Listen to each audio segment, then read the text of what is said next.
अकोला जिल्ह्यातील मूर्तिजापूर कृषी उत्पन्न बाजार समितीत कार्टर कोंबडी मागणीच्या आरोपामुळे खळबळ उडाली आहे। भाडेकरू शेतकऱ्यांच्या आरोपानंतर शेतकरी संघटनेने आंदोलन छेडले असून वाढत्या दबावात सचिन मडगे यांनी दिलगिरी व्यक्त करत माघार घेतली आहे।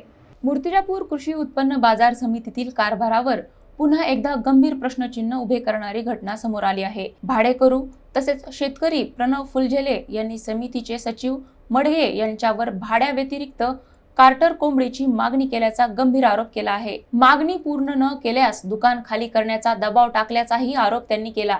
ही बाब समोर येताच शेतकरी संघटनेचे नेते पप्पू पाटील तिडके यांनी कार्यकर्त्यांसह बाजार समिती परिसरात आक्रमक आंदोलन छेडले। घोषणाबाजी आणि संतप्त वातावरणामुळे परिसरात तणाव निर्माण झाला आणि प्रशासनावर मोठा दबाव आला। या वाढत्या तणावाच्या पार्श्वभूमीवर सचिव मडगे यांनी सार्वजनिकरित्या दिलगिरी व्यक्त करत अनावधानाने चूक झाली असेल तर माफी मागतो असे म्हणत माघार घेतली।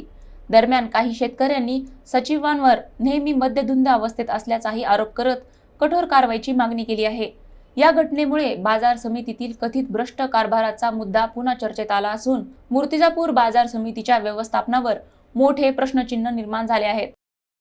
इथला मुजोर अधिकारी मळगे जो इथला सचिव आहे मार्केटचा, हा 24 तास दारू पिऊन असतो। जिवंत कोंबड्या शटर खाली दाबून ठेवतो आणि त्याच्या जो अंडर आहे शेतकरी आहे, व्यापारी आहे, हा सगळ्यांचं पिळवणूक करतो। त्यांना पैशाची मागणी करतो की मला दारू आणून द्या, मला हे आणून द्या, मला ते आणून द्या, तेव्हा मी तुमच्याशी चांगलं राहील, नाही तर त्याचा अधिकाराचा उपयोग करून त्यांच्यावर कारवाई करतो। इथल्या शेतकऱ्यांना तो दुखवतो, पैसे खायचे काम करतो।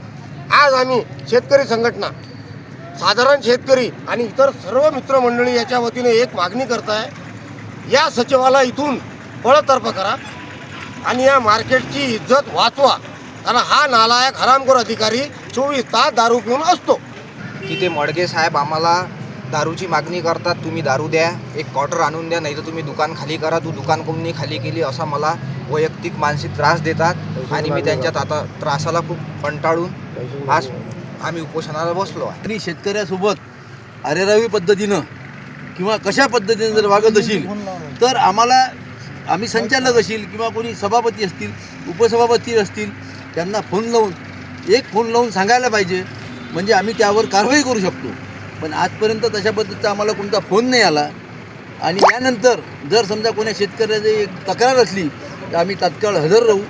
आता आमचा सर्व हा विषय जो होता हा सर्व निपटलेला आहे।